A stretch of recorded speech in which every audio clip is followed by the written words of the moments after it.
सो ये कन्वर्ट हो गया मेटारोडोप्सिन टू जो है ऑल ट्रांस रेटिनल और स्कोटॉप्सिन में। सो स्कोटॉप्सिन जैसे था वैसे ही सेपरेट हो गया। कहानी क्या है, मैंने बताया था कि रोडोप्सिन के अंदर जो है स्कोटॉप्सिन और 11 सिस रेटिनल है। तो लाइट ने 11 सिस रेटिनल को देके ऑल ट्रांस रेटिनल में कन्वर्ट कर दिया।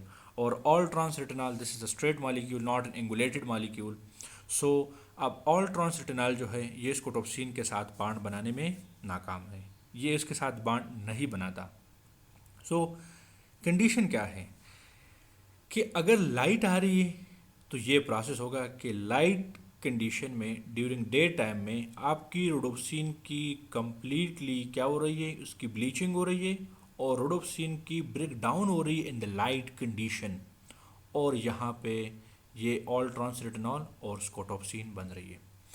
सो अगर आप लॉन्ग टाइम के लिए, बहुत ज़्यादा टाइम के लिए लाइट कंडीशन में काम कर रहे हैं, सो आपकी आई के जो फोटो केमिकल है उसकी कंप्लीटली ब्रेकडाउन हो रही है। इस टाइम हम स्पेसिफिकली रोडोप्सिन की बात कर रही है। So rhodopsin is completely break down and to scotopsin and all trans retinol. So ये प्रोसेस चल रहा है। अगर ज़्यादा ऑल ट्रांस रेटिनॉल बन गया तो ये कन्वर्ट हो सकता है ऑल ट्रांस रेटिनॉल में, और ये जाकर आपकी आरपी जो है वहाँ पे इन the form of vitamin A जो है, ये रेटिनॉल जो है ये विटामिन ए का एक फॉर्म है, ठीक है, रेटिनॉल। सो ये इसमें चेंज होगा और ये रेटिनॉल जो है एंटर होकर आपके आरपी में वहाँ पे दोबारा विटामिन ए के फॉर्म में स्टोर हो रहे हैं। लेकिन अब कहानी क्या है, अब एक दोबारा डिम कंडीशन आ गया, डार्क आ गया, नाइट कंडीशन आ गया।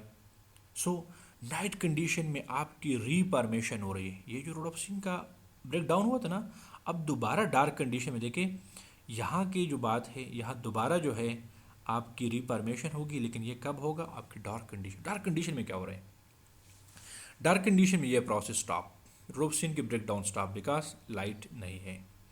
जैसे लाइट नहीं है under the dim condition, under the dark condition, आपके राड की आउटर सेगमेंट में एक एंजाइम है जिसका नाम है आइसोमरेज। और आपको पता है कि आइसोमरेज नाम से पता चल रहा है कि वो एक पाम से दूसरी पाम में कन्वर्ट करे।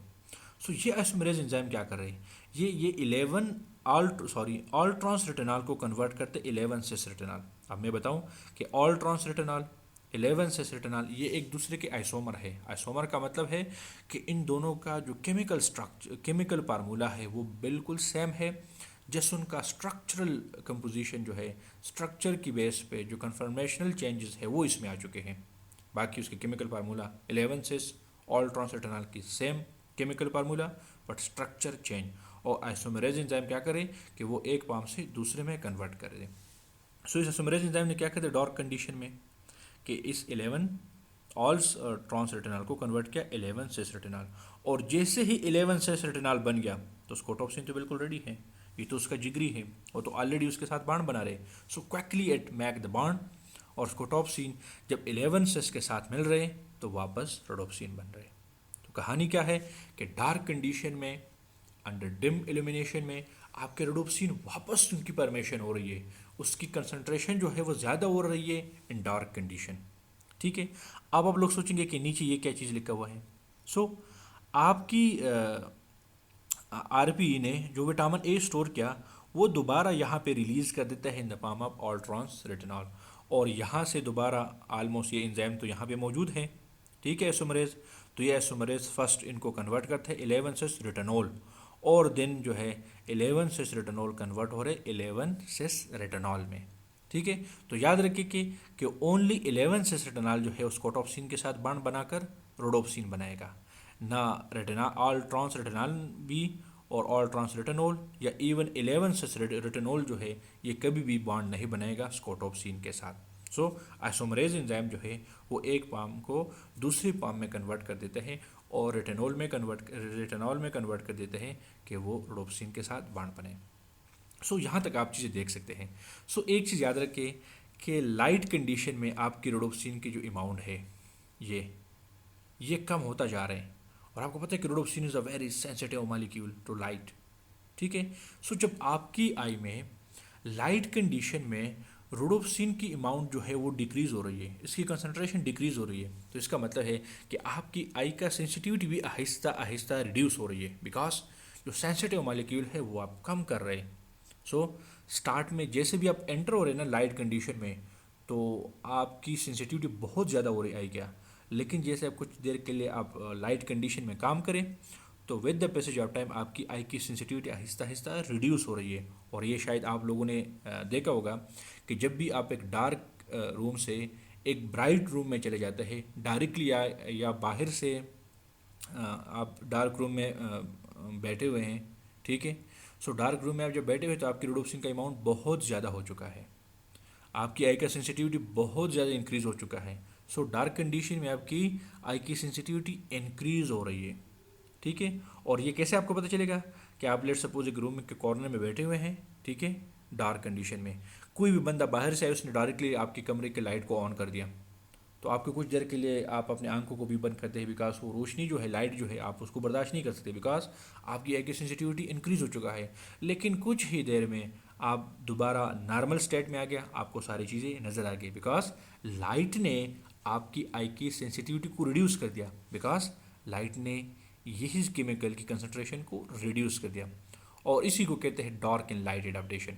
सो डार्क एडाप्टेशन में क्या होता है, डार्क एडाप्टेशन में आपकी रोडोप्सिन का अमाउंट इंक्रीज हो रहा है। सो आपकी आई की सेंसिटिविटी इंक्रीज हो रही है, स्लाइटली अमाउंट का लाइट जो है, इवन अ सिंगल फोटॉन जो है आपकी कोन को स्टिमुलेट कर सकता है, सॉरी रॉड को। लेकिन लाइट एडाप्टेशन क्या है कि आपकी आई की सेंसिटिविटी जो है उसको थोड़ा सा डिक्रीज़ करे, आपकी रोडोप्सिन की अमाउंट जो है, आपकी आयोडोप्सिन की अमाउंट जो है उसको थोड़ा सा डिक्रीज़ करें। जब डिक्रीज़ हो गया तो आपकी आई की सेंसिटिविटी डिक्रीज़ होगी। सो लाइट कंडीशन में आपकी आई की सेंसिटिविटी इसलिए डिक्रीज़ हो रही है और डार्क में इसीलिए इंक्रीज़ हो रही है। अच्छा, सो ये सारी चीज़ें हम डिस्कस कर चुके कि कैसे कर रहे हैं। अब यहाँ से बहुत इंपॉर्टेंट चीज़ स्टार्ट हो रही है। अच्छा, जो आपका ये मॉलिक्यूल था रोडोप्सिन, कि इसके एक पाप स्कोटोप्सिन है या अपसिन मॉलिक्यूल है, प्रोटीन है, ठीक है, और साथ साथ में 11 सिस रेटिनॉल ये स्ट्रक्चर मौजूद है। आपने प्रीवियस लेक्चर में नोट किया ना कि लाइट क्या कर रहे हैं। यहाँ पे आप देखिए ये लाइट आ गया, रोडोप्सिन मॉलिक्यूल के साथ उसका इंटरेक्शन हो गया। रोडोप्सिन मॉलिक्यूल में क्या है, उसमें स्प्लिटिंग स्टार्ट हो गया है। किस चीज़ की स्प्लिटिंग स्टार्ट हो गया है, उसने ये कर दिया कि 11 सिस रेटिनॉल को अलग कर दिया, इससे ऑल ट्रांस रेटिनॉल बनाए, और यहाँ पे जो स्कोटोप्सिन है इसको भी अलग कर दिया। लेकिन आपको पता है कि इसकी ब्रेक डाउन से पहला वाला कौन सा स्टेज था, आपको पता है कि फर्स्ट बेटा रोडोप्सिन बन गया, फिर लोमी रोडोप्सिन, फिर मेटा रोडोप्सिन 1, फिर मेटा रोडोप्सिन 2। अब मेटा रोडोप्सिन 2 जो है वो एक एक्टिवेटेड मॉलिक्यूल है। इसको मैंने आप ऑलरेडी बताया था कि मेटा रोडोप्सिन 2 जो है इसको हम एक्टिवेटेड रोडोप्सिन भी कहते हैं, और ये एक तरह की एंजाइम की काम कर रहे हैं। राइट डाउन दिस सेंटेंस कि मेटारोडोप्सिन 2 जो है इट्स एक्ट लाइक एंजाइम, इसलिए हम इसको एक्टिव मॉलिक्यूल के देते हैं। तो वो एंजाइम क्या करते हैं, वो एंजाइम कैसे एंजाइम का काम करेगा, वो जो मेटारोडोप्सिन 2 मॉलिक्यूल है वो ये आपकी रॉड की आउटर सेगमेंट है, याद रखें, ये आपकी आउटर मेम्ब्रेन जो है रॉड, देखिए this is the outer segment membrane. So आपकी रॉड की जो आउटर सेगमेंट की मेम्ब्रेन है उसकी हम बात करें। सो इन साइड मैंने आपको बताया था कि इस मेम्ब्रेन के इन साइड क्या मौजूद है, आपकी रोडोप्सिन मौजूद है, इसी मेम्ब्रेन के ऊपर आपको रोडोप्सिन मौजूद है, इसलिए ये सारे प्रोसेस इसी ही मेम्ब्रेन के ऊपर हो रहे हैं। सो ये रोडोप्सिन क्या कर रहे हैं, ये एक्टिवेटेड मेटा रोडोप्सिन 2 स्पेसिफिकली वो क्या कर रहे हैं, वो इसी मेम्ब्रेन के ऊपर देखिए आपके रॉड के अंदर एक मॉलिक्यूल मौजूद है जिसका नाम है ट्रांसड्यूसन या जी प्रोटीन या transducin, this is the same thing. अब मेटा रोडोप्सिन 2 जो है एक्टिवेटेड रोडोप्सिन जो है वो जाकर आपके ट्रांसड्यूसन मॉलिक्यूल को स्टिमुलेट किया, क्या कर दिया, आपकी ट्रांसड्यूसन या जो जी मॉलिक्यूल है इसको स्टिमुलेट